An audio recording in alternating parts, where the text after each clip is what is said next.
Hi guys, welcome back to our YouTube channel. This is Liana. And for today's tutorial vlog, i-share ko sa inyo ang pag-profile guard sa ating Facebook profile.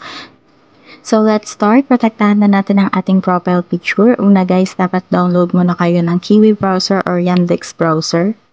Buksan natin yung ating Facebook account. Dito sa browser din natin bubuksan.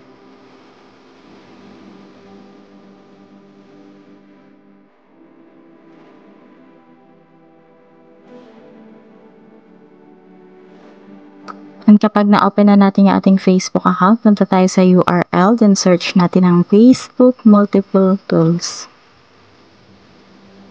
And then, ito yung pipiliin natin sa unahan. So, i-click nyo lang yan guys, yun ang sa unahan. And then, i-antayin lang natin mag-load.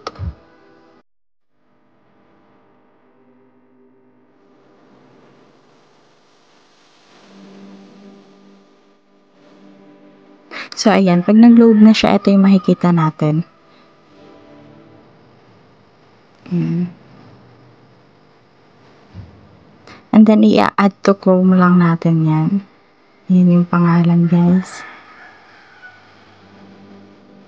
Then, click natin yung add to Chrome. And pag na-click natin yung add to Chrome, mahantayin lang natin siya. So, mabilis lang naman yun.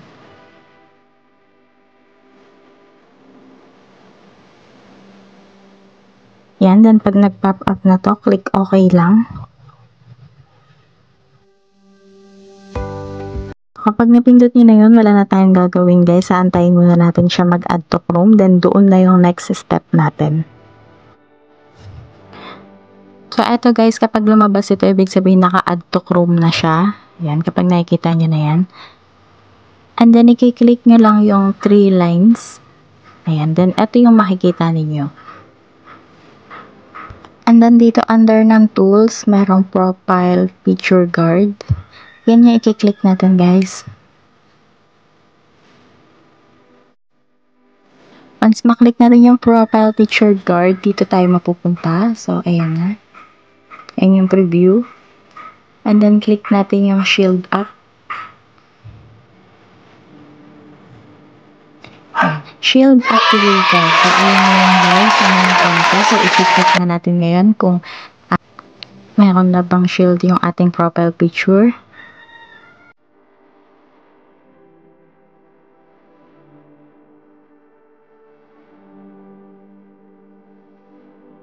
So, tingnan natin. Open ko muna sa ating Facebook app. Yan, punta sa profile. So, ayun guys, natatanaw ko na siya. Meron na siyang shield.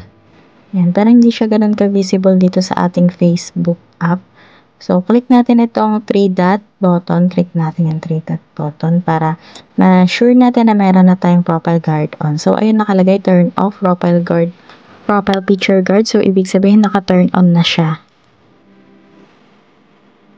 So, punta tayo sa ating browser na Kiwi. Ayan. Then, ito yung itsura niya naman sa Kiwi browser. Kitang-kita yung color blue or color blue na shield. So, kapag Facebook Lite naman yung gamit natin, ganito naman ang itsura niya. So, ayun guys, ganun lang kasimple yung ating tutorial ngayon. Pero sana nagustuhan ninyo at may natutunan kayo. At sana wag kayong aalis nang hindi nakakapag-like and subscribe. And see you on my next video. Thank you!